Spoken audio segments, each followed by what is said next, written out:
د ورور تپوس کړی دی چې شیګانو له زکات ورکولی شي او که نه. جواب دا دی چې کله شیعه د عقیده داسې معلومه شي او دوی چې کوم مشهور عقاید دي او د هغې عقیدې حامل نو دا کافر دی. نو په دې کې څه اختلاف نشته دی چې دې خلکو له زکات نشي ورکولی، ځکه کافرو له زکات ورکول دا نشته دی زموږ په دین کې، مګر هغه چې هغه مؤلفة القلوب دي او هغه حدیث عفوا آیات کې چې کوم ذکر دي د زکات ورکولو والا دغه اته کسانو یو پکې مؤلفة القلوب دي چې هغه له زکات ورکولی شي. هغه کسان چې هغه دین ته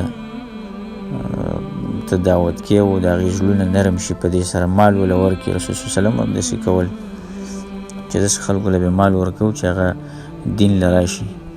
دا مال ډېر ښه شی دی، په دې باندې خلک نرمېږي، د انسان طبیعت په دې باندې بدلیږي. نو بیا هغه وخت کې شی ورکولی که ستا دعوت په هغې باندې سر کوي او ته وایې چې د یو ښه عقیدې له به راشي او د عقیده به یې صفا شي نو بیا شی ورکولی. ابن قدامه مغني کې دا خبره لیکلې دی ولا نعلم بين أهل العلم خلافا في أن زكاة الأموال لا تعطى لكافر. په دې کې څه اختلاف نشته دی چې کافر له زکات نشي ورکولی، بلکې ابن منذر په دې باندې اجماع نقل کړې ده. ابن قدامه د هغې دا خبره نقل کړې ده مغني کې چې اهل علمو په دې باندې ټولو باندې اجماع کړې ده چې د مسلمانانو زکات مالونه دا به کافرو له نشي ورکولی، بلکې دا به مسلمانانو له ورکوي. او ځکه نبي صلی الله علیه وسلم چې معاذ ته امر وکړو، رسول صلی الله علیه وسلم چې هغه ته امر وکړو چې ته د مسلمانانو له مالونه راواله د مالدارو نه او په غریبانانو باندې تقسیم کړه.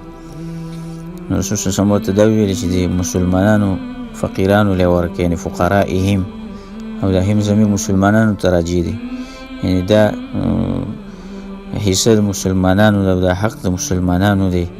رسول صلی الله علیه وسلم په مسلمانانو پورې دا زکات خاص کړی دی. که یو ما چې مخکې خبره ذکر کړه که هغې زړونه نرمېږي په دې باندې نو بیا یې ورکولی شي، که د هغې زړه چېرته په دې باندې نرمېږي. ابن قدامه مغني کې دا خبره کړې دی ولا يعطى الكافر من الزکات الا لکونه مؤلفا. وایي کافر ته په دې یو صورت کې زکات شي ورکولی چې هغه که چېرته مؤلفة القلوب نه چې ستا دا اراده چې د زړه به نرم شي او دغه ستا امید یې په هغې کې چې دا به ایمان راوړي. نو په دغه وخت کې شی ورکولی او د دې نه علاوه بیا زکات ورکول هغې له دا حرام دي. هذا والله اعلم.